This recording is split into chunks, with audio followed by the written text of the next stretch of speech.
Welcome to The Explainer. You know, the digital world we all live in, it didn't just happen, it was built. And not just with code, but with powerful beliefs. Today, we're diving into the minds of three people who are literally drawing the blueprints for our future. Right. Every app you use, every game you play, every single digital space you enter is the product of someone's philosophy. So let's meet three of the most important architects out there. A kind of programmer-poet, a master world builder, and a designer of pure intelligence. Okay, first up, our programmer-poet, David Heinemeier Hansson. You probably know him as DHH. He's the creator of Ruby on Rails and a huge champion for making code beautiful and simple. And his whole philosophy was sparked by the guy who made the Ruby language, who had this one simple goal: make the programmer happy. DHH believes that joy, that elegance, is what leads to truly great software. Next, our world builder, Tim Sweeney. He's the founder of Epic Games, and you definitely know his work. He's the brain behind the Unreal Engine, which powers a ton of virtual worlds, including, of course, Fortnite. Sweeney figured something out really early on. The real magic wasn't just in making his game, it was in building the tools so that millions of other people could build their own games, their own realities. And finally, our designer of intelligence, Demis Hassabis, the CEO of Google DeepMind. This is a guy who was a chess prodigy, a game designer, and he basically went from mastering games to tackling the ultimate game, solving intelligence itself. He's not just trying to copy how we think. He wants to build an AI that can be a partner in cracking the biggest mysteries of our universe. So, three brilliant minds, right? Three totally distinct blueprints for what's next. But where did these big ideas even come from? Well, turns out they were all forged in the exact same fire, all sparked by the same passion: video games. Let's go back to the 80s and 90s for a second. Over in Denmark, you've got a young DHH literally typing out game code line by line for magazines. That was his first real lesson in how code could be crafted, how it could be elegant. At the same time, Tim Sweeney isn't just making a game, he's building an editor so his friends can make their own levels. That's when the light bulb went off. Empowering others was the real prize. And then there's Demis Hassabis, working on games like Theme Park, and he gets totally obsessed with these systems that create unexpected results, emergent behavior. And that fascination, well, that would eventually lead him to the ultimate simulation. And what's so cool is that you can draw a perfectly straight line from these early passions to their life's work. DHH's careful typing became this deep respect for the craft of programming.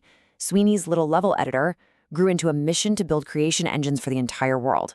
And Hassabis' fascination with game physics, that scaled all the way up to a quest to simulate intelligence itself. So, how did those early sparks turn into these really solid, guiding philosophies?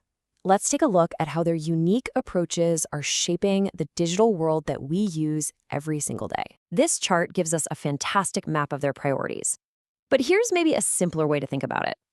DHH is focused on the writer, the person actually coding and making them happy. Sweeney is all about empowering millions of readers, or in this case, creators, so they can tell their own stories. And Hassabis, he's obsessed with the text itself. He wants to build systems that can write entirely new chapters of knowledge about our universe. To really see DHH's philosophy in action, you just have to look at this core idea from Ruby on Rails: convention over configuration. The idea is actually super simple. The framework should make the smart, default decisions for you. This gets rid of all the tedious setup and just lets the programmer get straight to the creative part, to the problem solving. It's basically programmer happiness, written in code.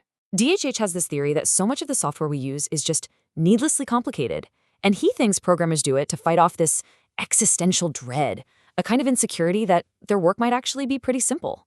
So his entire philosophy is basically a rebellion against that. It's a fight for the idea that simplicity isn't just nice to have, it's the foundation of great, lasting software. Now, these aren't just abstract ideas for developers to debate online. They lead to some very real-world battles. And for DHH and Sweeney, their beliefs about empowering creators have put them on a direct collision course with the tech giants who run the digital marketplaces. The whole conflict really boils down to two competing visions for the internet.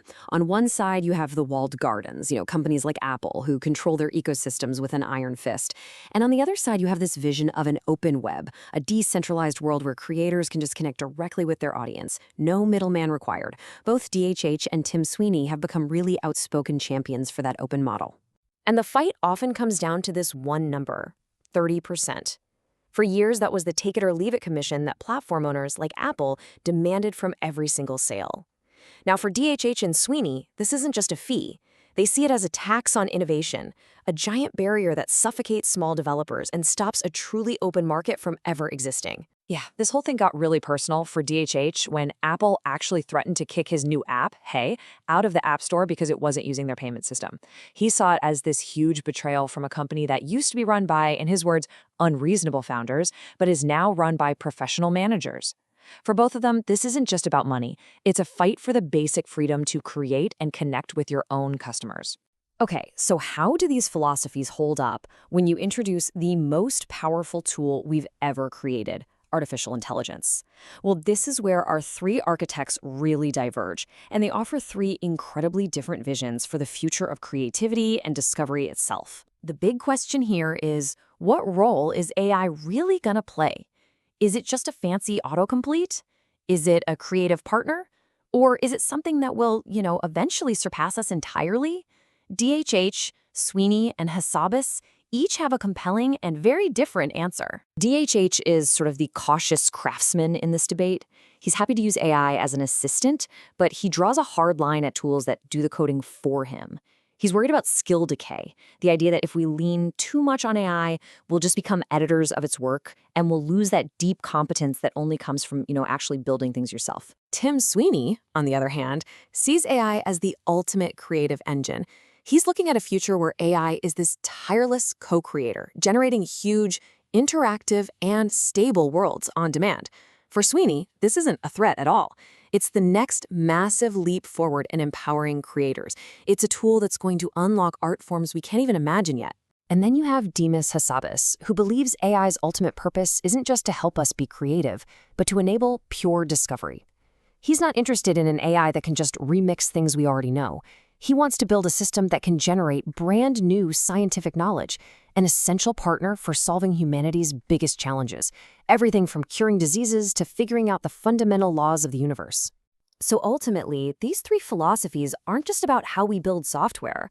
No, they are competing blueprints for the next reality we are all going to inhabit, whether that's a simpler, more elegant web, an endlessly creative metaverse, or a future where human and machine minds work together to solve the universe's greatest puzzles. Hassabis really pushes us into some profound territory here. He points out that when we talk to other people, we share the same biological hardware, the same substrate. But an AI, that runs on silicon. That shared foundation is just gone. So how do we understand or even trust an intelligence that is born from a medium that is so fundamentally alien to our own?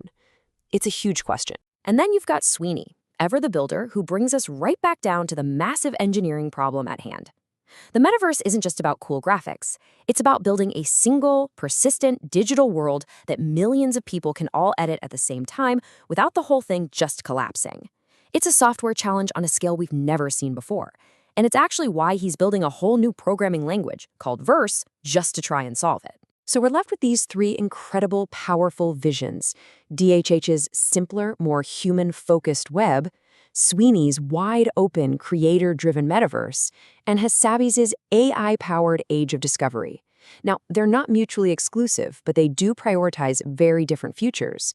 The code being written right now, guided by these very philosophies, is the foundation for tomorrow's reality. Which leaves just one question, really. What kind of world do you want to live in?